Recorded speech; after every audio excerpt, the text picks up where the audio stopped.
خبر شامل کرتے ہیں بلوچستان کے شہر کلات سے ہمارے گدروشیا پوائنٹ کے نمائندہ نائب اسرار مینگل سے وابڈا ہائیڈرو یونین خوزدار سرکل کی حلف برداری کی تقریب منعقد ہوئی۔ تقریب سے وابڈا ہائیڈرو یونین کے مرکزی جوائنٹ سیکرٹری محمد رمضان اچکزئی، حاجی محمد یار علی زئی، ایس ای کرم بخش بادینی، ایکسین خوزدار سیف اللہ، ایکسین کلات محمد عارف، ایکسین نوشکی قاضی نوید، حاجی عبدالباقی لہڑی سمیت دیگر نے خطاب کیا۔ تقریب کا آغاز تلاوت قرآن پاک سے ہوا، جس کی سعادت کمبیر لہڑی نے حاصل کی۔ اسٹیج سیکرٹری کے فرائض کلات کے ادیب دانشور وابڈا ہائیڈرو یونین کے رہنما حاجی ماجد عقیل نے سر انجام دیے۔ مرکزی جوائنٹ سیکرٹری محمد رمضان اچکزئی نے خوزدار سرکل کے تمام عہدیداروں سے حلف لیا۔ مقررین نے خطاب میں کہا کہ جب سے وابڈا ہائیڈرو یونین بنا ہے، مزدوروں کے حقوق ان کو مل رہے ہیں۔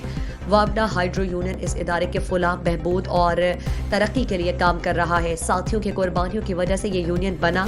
یونین کے خلاف بہت سی سازشیں ہوئیں مگر ناکام رہیں۔ انہوں نے کہا کہ کارکنان اپنی جان کی حفاظت کریں، سیفٹی پر عمل درآمد کریں۔ اکثر کارکن دوران کام اپنی جان ضائع کرتے ہیں، اس لیے کام کریں۔ انہوں نے کہا کہ ہمارے کارکنوں کے قاتلوں کی عدم گرفتاری سمجھ سے بالاتر ہے۔ آج تک ایک شہید کے بھی قاتل گرفتار نہیں ہو سکے۔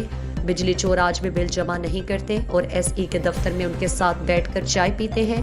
جو زمیندار بجلی جمع کریں گے ان کو عزت دو۔ انہوں نے کہا کہ ریکوری پر کام تیز کریں تاکہ وابڈا جو ہے وہ خسارے سے بچ سکے۔ ہم نے مزدوروں کے لیے ایسی پالیسیاں بنائی ہیں جو ان کے پروموشن ہوتے ہیں اور اب گرینڈ پروموشن ہوتے ہیں تو سب میرٹ پر ہوں گے۔ جن کے تبادلے ہوتے ہیں ان کو گھر کے نزدیک کرتے ہیں، سب کے ساتھ یکساں طور پر عمل درآمد کرتے ہیں۔ ہماری قربانیوں کو دیکھ لیں، 130 شہیدوں کی مینار بنا ہے۔ یہ شہیدوں کی یونین ہے۔ جب مرکزی قائدین پنڈال پہنچ گئے تو پنڈال نعروں سے گونج اٹھا۔ قائدین کو بلوچی پگڑی پہنائی گئی۔ آخر میں لنگر کا بھی اہتمام کیا گیا تھا۔ مزید دلچسپ معلومات اور خبروں سے آگاہ ہونے کے لیے Gedrosia point Facebook page, Instagram, Twitter کو فالو اور یوٹیوب چینل کو سبسکرائب کریں۔